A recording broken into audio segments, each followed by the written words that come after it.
Good morning, all. Welcome to Saturday morning coffee with Back to Basics dog training. Hope you guys have started off your weekend in a good mood. We're excited to bring this to you again today. So we're gonna again put it out there. Anybody online watching this, please, please, please feel free to type all your questions. Let me know that you're here. Put a comment in. Tell me who you are, where you're from. It'd be great. I'd like to try to acknowledge everybody who is watching.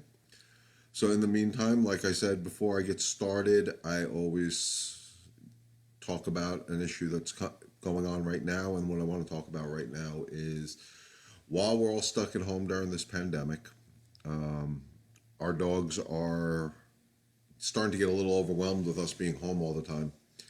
And I want you to prepare for when you go back to work, go back to school, when we start leaving the house more regularly. Our dogs are going to get very confused. I've seen it before. I've seen it a lot of times, and I'm going to pick on our teachers right now. God bless them. Teachers get puppies at the end of June because they're going to be home all summer. The kids are home all summer. And then they go back to school in August or September, whenever it may be. And these well behaved puppies, when people are home, are now starting to act up. We're going to run into the same situation. Hello, Michael from Staten Island. Remember, guys, when we're at work and, dogs that have been around with us for a while, when we're at work, dogs are sleeping most of the day. We're home now and we're overwhelming them. The kids are home. We're home. We're taking them out for 1,000 walks a day, which is really, really good because I wish more people would walk their dogs. But it's real, real important. Give them some downtime. Give them alone time. They're used to that. They want to have um, they want to have that alone time, same way we need it. I mean, reality is we need alone time too. I mean, we're all stuck at home right now. Our families are on top of us and all this type of stuff. It's a little overwhelming for us too. Alone time is really, really good for the dogs. It'll help the transition when we do go back to work. So let's start trying to think of, hopefully sooner than later, we'll be able to get out of our homes and get back to our normal lives as it will be coming 2020.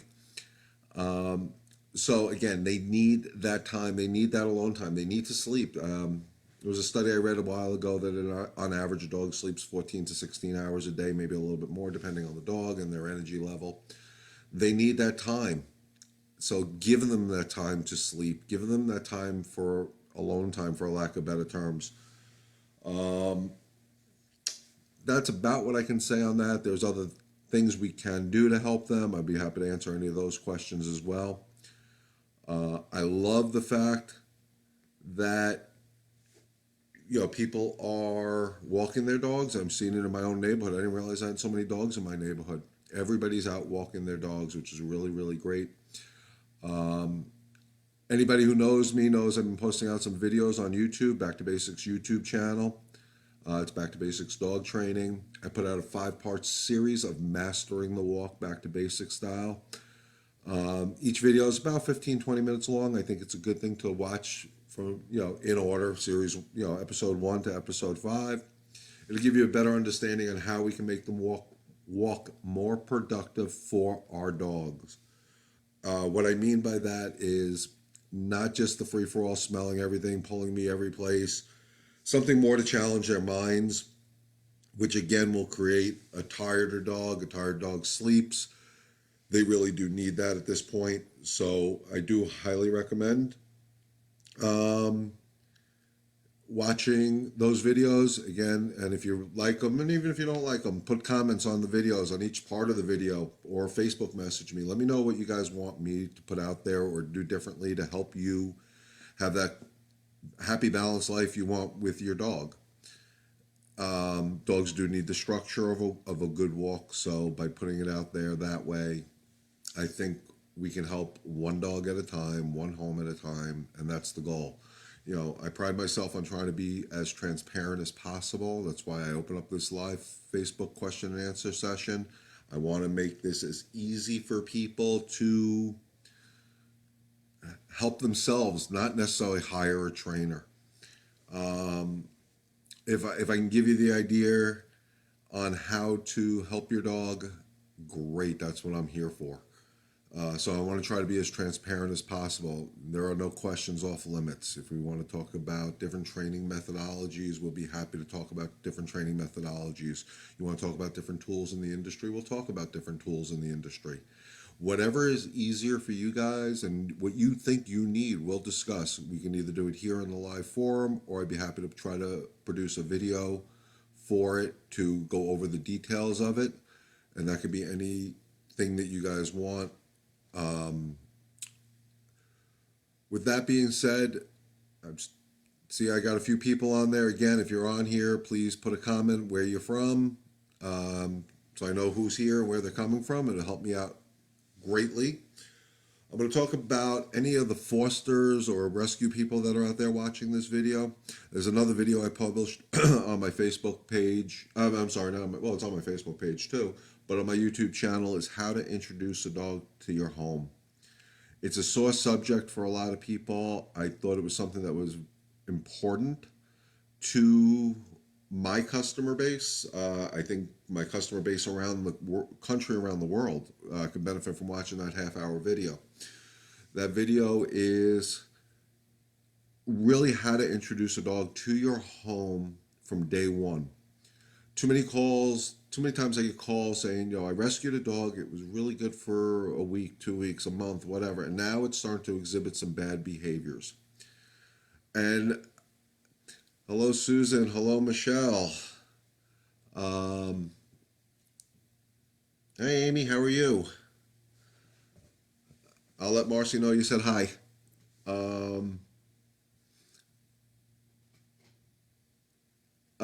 So when we bring a dog into our home, we're either fostering, we're rescuing, I hate to say it because I know one of my rescue people out there buying a dog.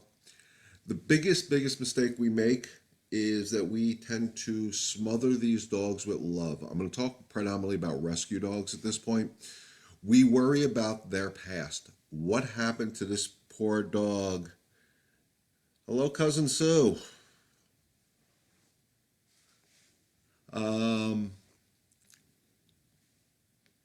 We worry about their past and we feel bad for them. We're bringing them into our homes and we're saying, oh my God, you poor baby, you lived out on the streets, you had to fight for survival, whatever the case may be. You were abused by your really lousy human. And we smother them with love and affection and kisses and hugs. Hey, Maggie. Welcome. We smother them with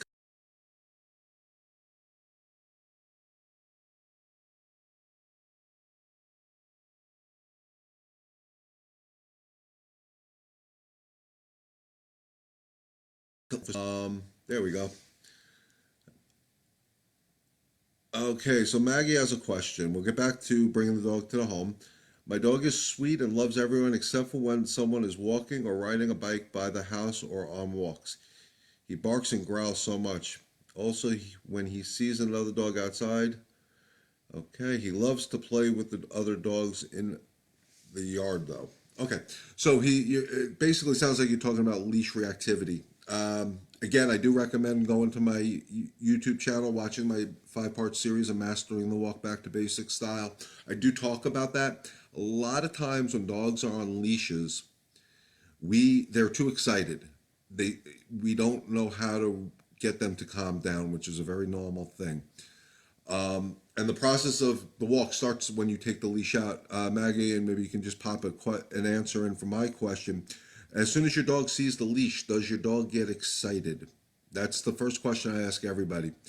And we basically have to wrestle with the dog to get it on the leash. If that's the case, it's too hard to walk your dog. The state of mind is not where you want it for a good, comfortable walk. If your dog is excited when you take the leash out of the closet or off the coat hook or wherever the heck we keep our leashes these days, don't put the leash on. You're rewarding that excited state of mind. And like I said, you're already behind the 8 ball for the walk if the dog's excited before I even put the leash on the dog. Think about it. Reward the calm. Put the leash on when the dog is in a calmer state of mind. One of the big things I tell everybody, and I know this can get a little confusing for some people. Okay, Maggie answered my question. Yes, gets excited. Maggie, you really need to not put the leash on him when he's excited. You're rewarding that state of mind. Uh, if you take the leash out, he gets excited. Stop the process. Sit down with the leash. Make him come over to you and figure out how to get the leash put on. And the only way you should put it on is when his state of mind is calm. The thing I tell everybody I work with, there is a huge difference between obedience and behavior. Obedience is I ask my dog to sit, he sits. So you have your leash, you sit down, he comes over and says, well, why aren't you putting the leash on me? You're going to tell him to sit. He's going to sit, but he's going to be, oh my God, we're still going for a walk. You can't put the leash on him because he's still excited. His state of mind is somewhere way up here. Don't put the leash on him. Make him calm down. It's a process that's well worth it for the end result of a walk, which is my arm not being pulled out of my shoulder every time my dog sees a person or a bicycle or another dog. Or in the human terms, the embarrassment of my dog acting like an idiot in public. You wait him out, you put the leash on him when he's calm, and then you can start to walk once you get the leash on him. The whole 5-part series goes into it. It breaks it down. I break it down just so you guys know, because I really do recommend you guys watching and put your comments on it. Of course, subscribe to my Facebook channel. Is I break it down to putting the leash on, threshold management, the structure of the walk. I call it recess period of the walk, and then back to structure. Everything is based on a calmer state of mind, which makes it more enjoyable for them and more enjoyable for us. I don't like walking a dog. Walking a dog is work. Walking with my dog is enjoyable. If he's doing those same things in the house, I'm sorry, I kept calling you Maggie and it's Margie. I don't have my glasses on, so from a distance it's hard to see. So I apologize. If your dog's barking at everybody on the street, they're doing their job, guys. They're protecting your house. They're saying, hey, somebody's here. What they have to learn is when you say enough, enough is enough. That usually requires a little bit different training. That's setting your dog up for success. Have a neighbor or a neighbor's kid or somebody walk by the house and have a leash ready, put the leash on the dog and make a correction, say no. You can redirect with treats if you choose to. I find it doesn't work for a long period of time. But you want to say enough. Don't use the word no for barking at somebody walking on the street, because reality, they're doing their job, and I'd rather that person that I don't know who's walking on the street hear your dog barking and say, oh crap, I'm not going to go scout that house. I'll go scout the neighbor's house that doesn't have a dog. Good morning, Gary. Good morning, Tina. Susan, I see your question. I'll get to that in 1 second. So if they're doing that, never say no to that, because no to me is always final. No, you're never allowed to do that again. So use a different word. I use the word enough. Enough. Thanks for doing your job. I got it from here. But you have to be consistent with it, and you can set your dog up for success to pass that threshold. And how do you do that? You have a neighbor or somebody ride their bike by, walk their dog by, whoever you can use to help you out. And you make very firm enough corrections. If you have a leash, a slight tug on the leash, the tug on the leash is never designed to hurt your dog, scare your dog. It is designed to just unlock the brain. So they look at you and say, what do you want? And when you get that attention from them, then you can say, enough. Thanks for doing your job, basically, but I have it from here. You're giving them, saying that it's okay to bark, but you don't want them barking when you say enough. So I hope that answered your question. If you have any other questions, Margie, of course, you can type them here. You can Facebook message me. Email me at info@backtobasicsdogtraining. I'm open to anything. A lot of these behaviors, I can also do Zoom meetings, which is one-on-one, virtual meetings with people. I'd be happy to set that up with anybody on here listening. So Suzanne has a question. My 1-year-old Golden is real sweet. Sometimes she snaps at the family, specific situation when she has something in her mouth, socks, blanket. She also snaps sometimes when she is sleepy and someone pets her. What can we do to retrain her reactions? Okay, well, first of all, when she's sleeping and tired and cranky, we can all relate to that, because I kind of snap at people when I'm tired and cranky. But that being said, it's still an unacceptable behavior. When she has these high value things, a sock or a blanket, But a dog that exhibits that resource guarding, because that's exactly what it is. How dare you take my sock, my blanket away from me?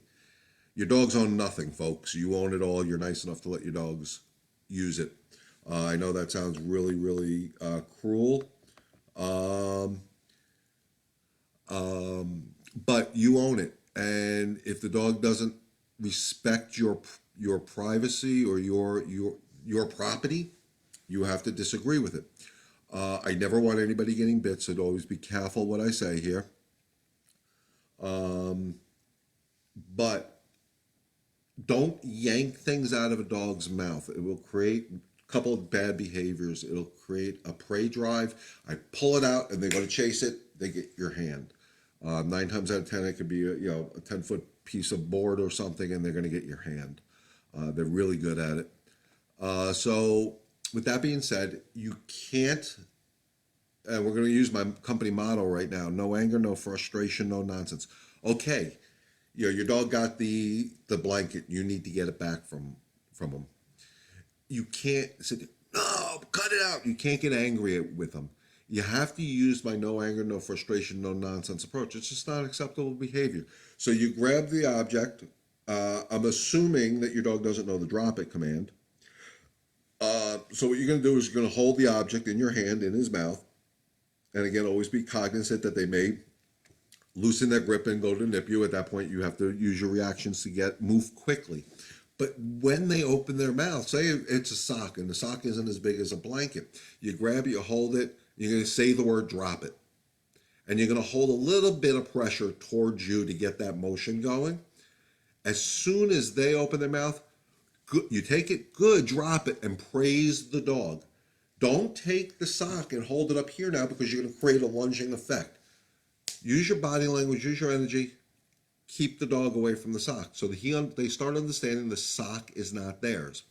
Most of the time, I'm going to tell you this in reality, is the dogs that chew socks and chew blankets and chew things up is because they probably have 100 toys all over the house. And really, what is the difference between that sock or their toy? It's on the ground, it's theirs. Don't leave so many toys out. Leave one toy out. Leave a favorite toy out. Don't leave any toys out. Bring out toys when you want the dog to play, whatever it is. Don't leave so much stuff around because, again, if you leave it around, anything on the ground is fair game because that's where their stuff is. So it's a little bit harder to control that without me physically seeing how the dog is doing it. I'm going to assume that he's not doing it as aggressive. It's more that nipping to control the situation or control what he thinks is acceptable. As far as when he's sleeping, in reality, I'm sorry, I think most people should leave their dogs alone when they sleep and let them sleep. That's a little bit harder. I would not right away, there's a saying, let sleeping dogs lie. I do believe in it. What I would do on that case, if I have a dog that's reacting that way, I would try to do something. If I need to wake him up for whatever reason, I would do something more geared towards scent, letting him use his nose. Put some lavender or something on your hand. Put your hand by his nose. Let him smell. Let him wake up a little bit. Make noise to wake him up a little bit. But for the most part, let him sleep. He's tired. He's telling you, leave me alone. I kind of say they have a right to do that. Again, I do think it's an unacceptable behavior, and we have to recondition them not to do that. But that one you have to be real careful with. It may be that he's just getting startled. I don't know. I'd have to see it. That's an action I would say if you can do it, and this is an option I offer to everybody who's listening, videotape it for me and then send me a copy of it. Let me see what's going on. I can give you a little bit more insight when I see it. So I hope that answered the question. I'm going to jump over to Cheryl Lynn's question right now. Will sometimes bark at my husband or into his face. Not so much with me. I sweet talk him because I know he wants something and he'll stop. I sometimes think he is just attention seeking. How do we get him stopped? My husband is getting to the point that he's yelling and he feels like it's rewarding. I feel like it's rewarding his behavior. Absolutely. And that goes back to what I was just saying, Cheryl Lynn, that no anger, no frustration, no nonsense motto I have is crucial. Especially in the case of what you're saying, your husband's yelling at him. Your husband's getting angry and frustrated, which I definitely 1000% understand. He has a dog. The dog's barking in his face. What the hell is that all about? You need to disagree with that behavior with a very firm no.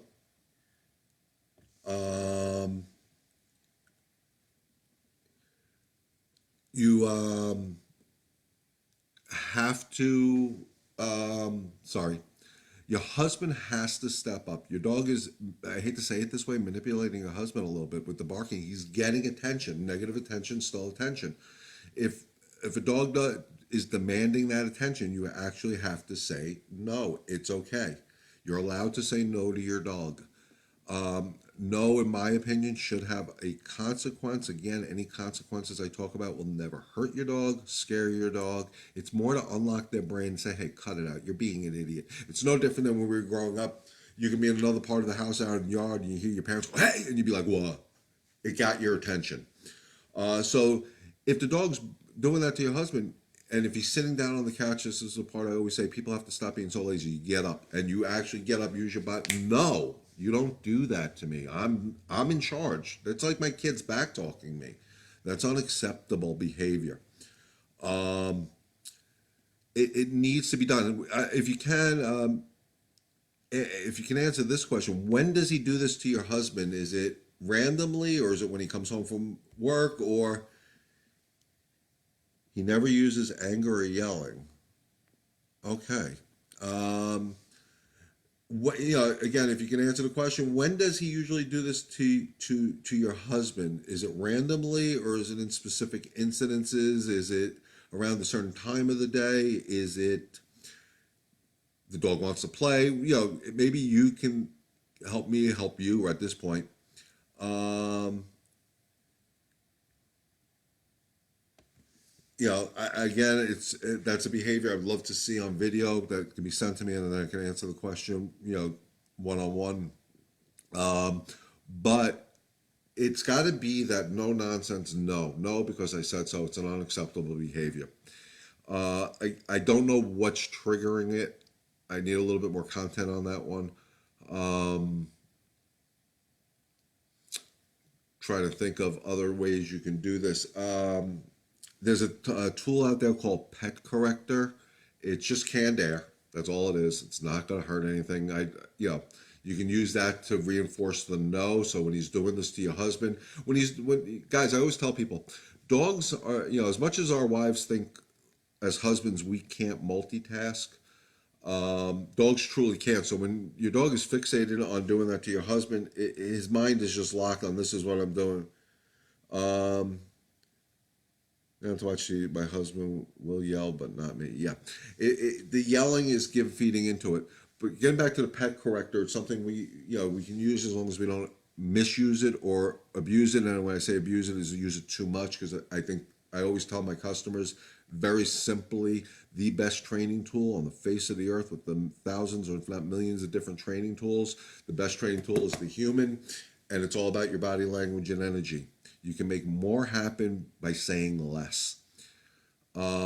It's the energy behind the correction. So if I say no to a dog, it's no nonsense. It's like I've said it in every video I think I probably posted. No means no. It's the same way I was raised. My father would say no. Why? Because he said so. Simple. So the pet corrector is a great tool because it's just air. You don't have to show the dog the bottle of air. I actually recommend hiding it. If you have a hoodie on, like I'm wearing right now, you can put it in your pocket. If I don't have a hoodie, I'll put it behind my back. I'll hide the air, the tool itself, so the dog doesn't see it. But what I'll do is I'll time it. When I say no, I'll press at the same time for a quick second, that quick of a second. That loud noise will unlock the dog's brain. Now I can follow through, get off the couch, and say, no, we don't do that, and make the dog calm down. Dog's excited. He's barking at your husband. The mind is not where you want it. Where do you want the mind? At a calm level.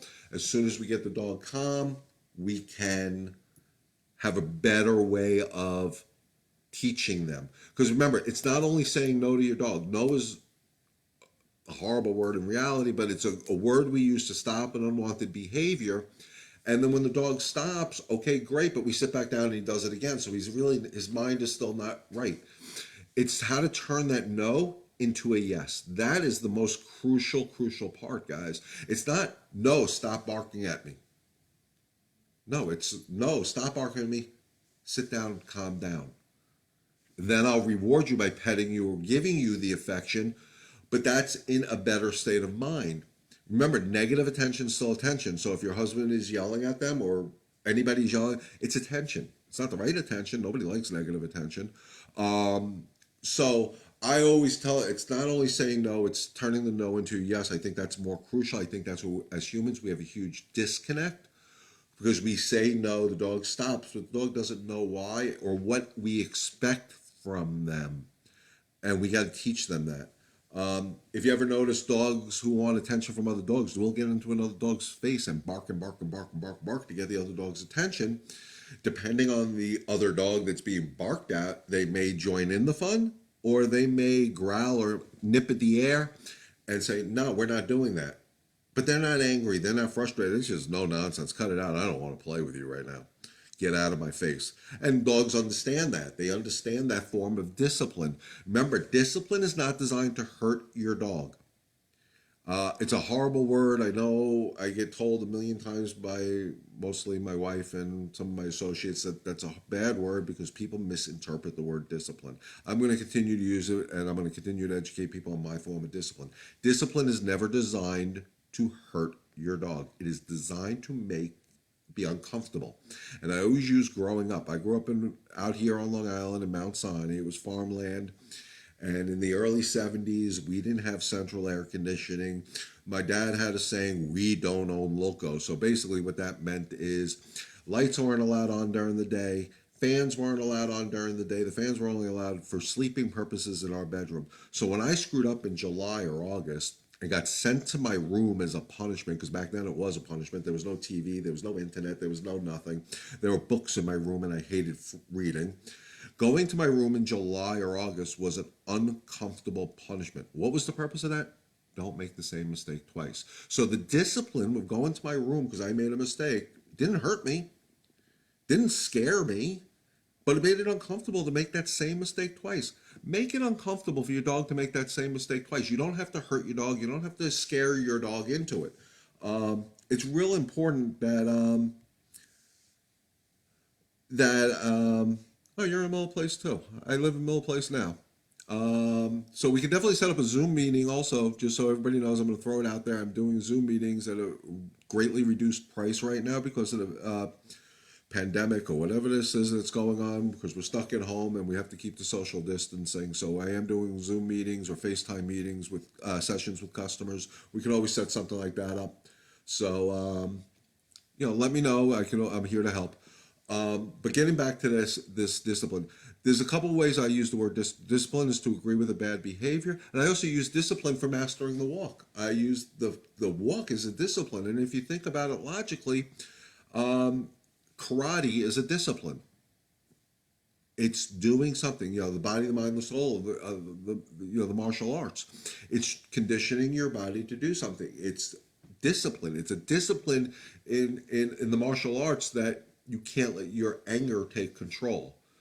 Football is a discipline. I used that analogy last week, I think it was, or one of my videos, I don't remember anymore, where, we know as an offensive lineman, we're not allowed to move until that ball is snapped to the quarterback. If you move, there's a penalty. The discipline is to stay there until the ball's snapped. The discipline, if you move, is the penalty, the uncomfortable thing. Now I'm backed up 5 yards or 10 yards or whatever it is. I keep forgetting. So, keep in mind that these things are, hello, how is my Buster doing? Vanessa, it's been a long time.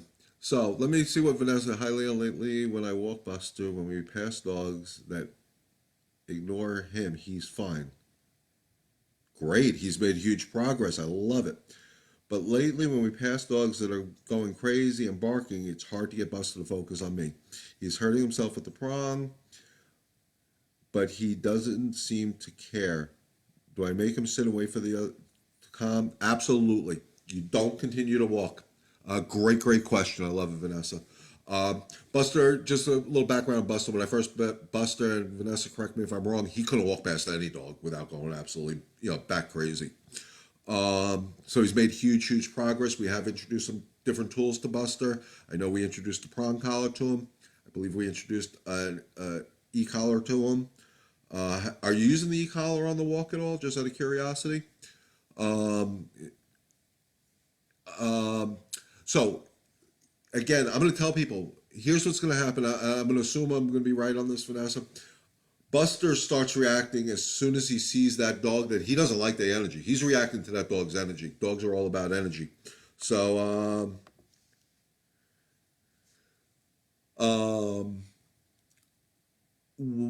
what it is try to catch him when he's low. So when you're walking him and you see that crazy lunatic dog walking down the street ahead before he does, usually you'll see it before he does. Start watching him. Look for the slightest change in Buster's body language. It could be a head tilt, it could be the head curling, the hackles coming up a little bit, his body stiffening, whatever it may be. Right there, make your correction.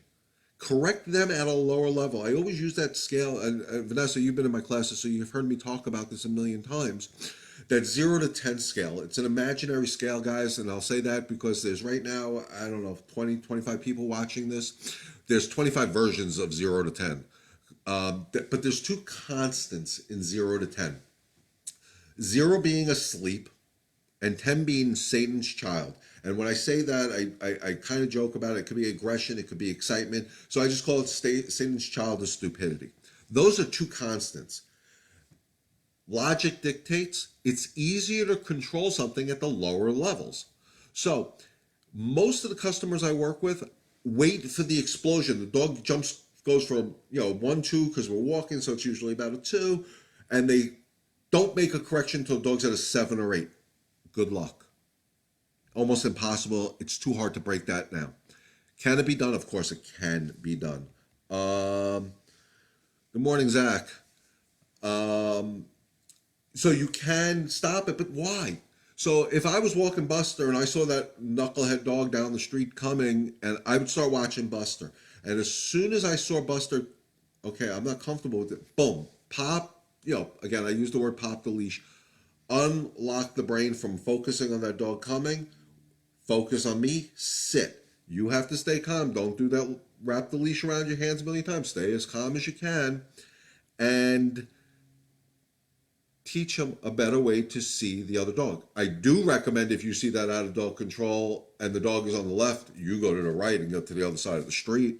Don't even deal with it. But deal with it in a way where Buster can watch that dog walk by. And then once he is calm, because again, I'm going back to the state of mind, guys. Once he's calm, then we can continue the walk. And remember, just because Buster would be sitting doesn't mean his mind is calm. If that dog passes and he's constantly looking over his shoulder, where'd that dog go? He's not calm. We can't go forward yet because you're rewarding him for trying to see where the other dog is. And you, as his pack leader, is saying, don't worry about the other dog. Why are you looking over your shoulder? I got your back, Jack. So stop, worry about the state of mind. Don't worry about the physical reaction, because if you stop the state of mind at an earlier level on my 0 to 10 scale, stop it at a 3.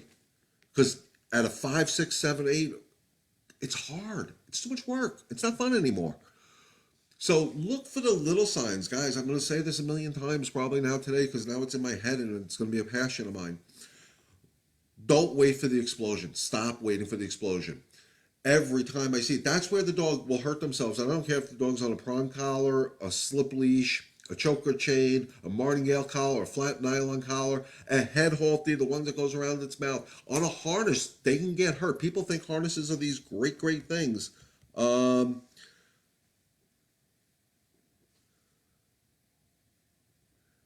You can get this. And Vanessa, again, I'm going to say it, I'm going to put it out there so anybody's listening. If he has this bad behavior, unwanted behavior, I hate the word bad behavior, unwanted behavior on the walk, videotape it, send it to me, text it to me, Facebook message it to me, email me, info at Back to Basics Dog Training. Let me see what he's doing. If you can catch it earlier in the process, of course, that would be easier, and then I can guide you that way as well. If you're an iPhone user, we can always do a Facebook Live while you're walking, and we can see what the hell's going on. Whatever's easier for you. Again, we're here to help. I really, my goal is to save one dog at a time, and which saves one human at a time, as far as I'm concerned. So, guys, again, getting back to those 0 to 10 scale. Stop letting the dog explode. It's so much easier to get what you want out of them when they're calm. When they're calm, you can get their focus. You can get them to want to respond to you. But in order for them to be calm, you have to stay calm. Um, Good morning, Tina. How are you? Uh, so Tina has a question. My Chihuahua reacts to my boys with nonstop barking and lunging at them when they come into my bedroom when I'm in bed watching TV. Stop watching so much. No. She could be sleeping next to me and she wakes up immediately and barks. I begin to think she doesn't like them. No, it's I don't. You're humanizing her. You're humanizing her. Their dogs don't look that way. It's not that they don't like somebody. And unfortunately, it's a Chihuahua, so I feel like I'm going to pick on the little Chihuahuas right now. But I actually had one Chi Chi who I actually adored to death. He was a great dog. Um, it He's protecting you. I think you said it's a he. Um, she doesn't. She's protecting you. She's claimed you as hers. Bottom line, and the smaller the dog, the more I see this, believe it or not. Why? Because we're always holding small dogs. They're small dogs. They can't hurt people. We tend to reinforce the wrong state of mind. So here's what I'm going to say is probably happened in the beginning. When we're going to call, when she first started seeing your son, she may have been a little unsure what was going on when they came into your room. She was sleeping, she was tired, whatever. I don't know what happened. And she did this barking, growling, nipping, lunging behavior. You picked her up and you said, it's okay. It's the boys. They're good. They're not going to hurt you. You reinforce her state of mind at that point. Human psychology will never, ever work.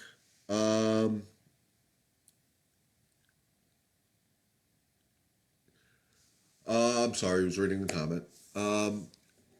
Guys, I talk about the state of mind. Let's really delve into the state of mind and what I mean by that. Uh, Hold on, dry mouth. Um, we reinforce the wrong state of mind. If a puppy is excited when we come home and it's jumping all over us, we pet it. We're telling it it's okay to be excited. A dog is unsure of a situation. I don't like the word scared, so I use the word unsure. Unsure of a situation, we soothe them. It's okay. It's only thunder. It's only fireworks. It's only the boys. Um, but that's human psychology. We can explain to your sons, for lack of better terms, it's okay, the Chihuahua's not going to hurt you. We can explain that all day long. We're humans. We have that ability to comprehend those words. A dog doesn't. Dog understands energy and what we're doing to them. Um, Something weird just popped up on my screen. Sorry. I don't know how to get rid of it. There, I got rid of it. Um, so if that's the case, Tina, and you did that the first time the Chihuahua did this, and you said it's okay, it's only the boys, they're not going to hurt you. You're actually telling the dog it's okay to growl and bark at your sons, instead of saying no. That's unacceptable behavior. And at that point, to me, she loses the privilege to be on the bed. She blew it. Um, it'd be no different than if your sons were in bed and they spilt water all over your bed every single time they were in your bed. You wouldn't allow them in your bed anymore because they don't deserve that privilege. They're slobs. So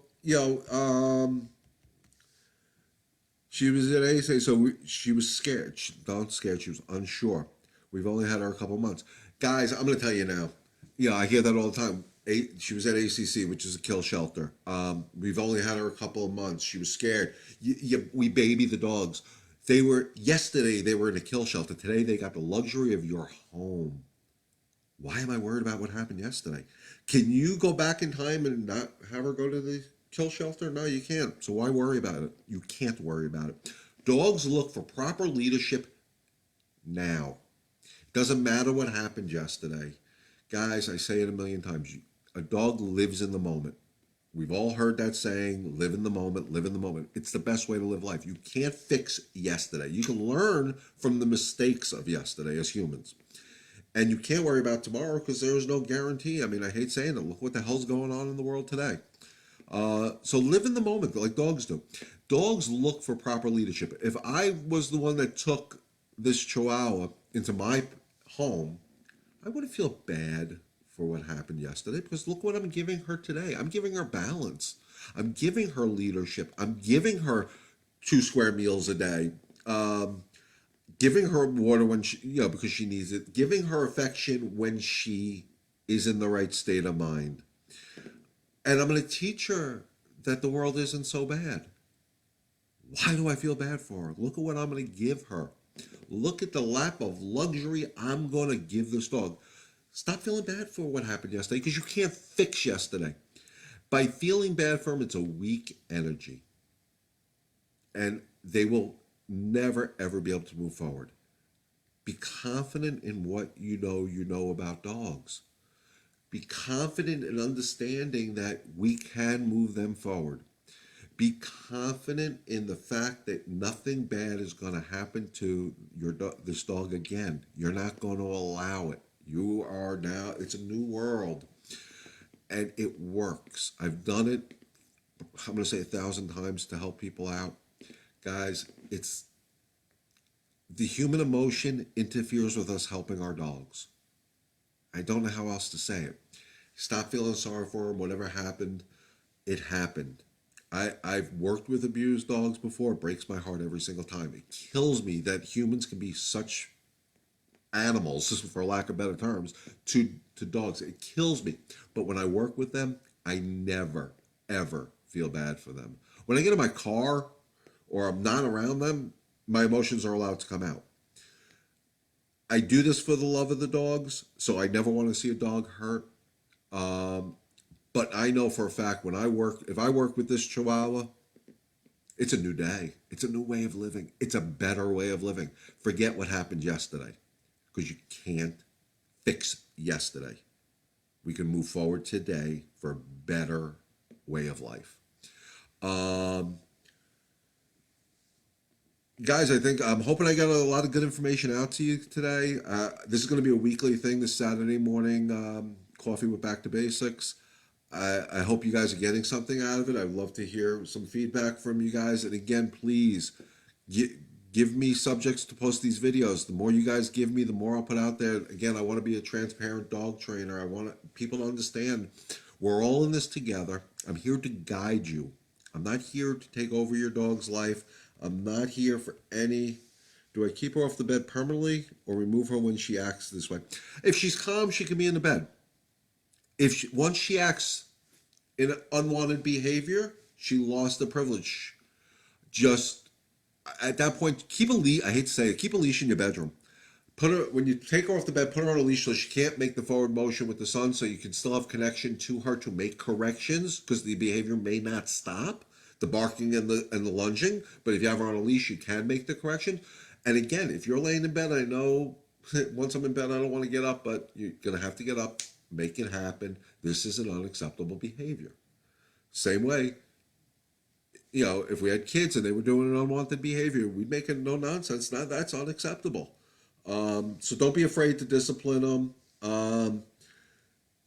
Just do what you need to do to make her have a better life, because that's what this is about. This is what Back to Basics was created on, is helping dogs have better lives with us, the humans, and me teaching not so much the dogs, is teaching the humans how to explain to the dogs what we want from them. And it's all about that no anger, no frustration, no nonsense mentality, guys. So please comment on my Facebook posts. Go to my YouTube channel. I now started an Instagram thing and a Twitter thing. I did my first tweet. I feel like I'm so modern. Whatever you guys want, I'm out there to try to provide for you, to give you the help you need. It's about helping one dog, one family at a time. And whatever I can do here at Back to Basics Dog Training, I'm going to try to do my best to help you guys.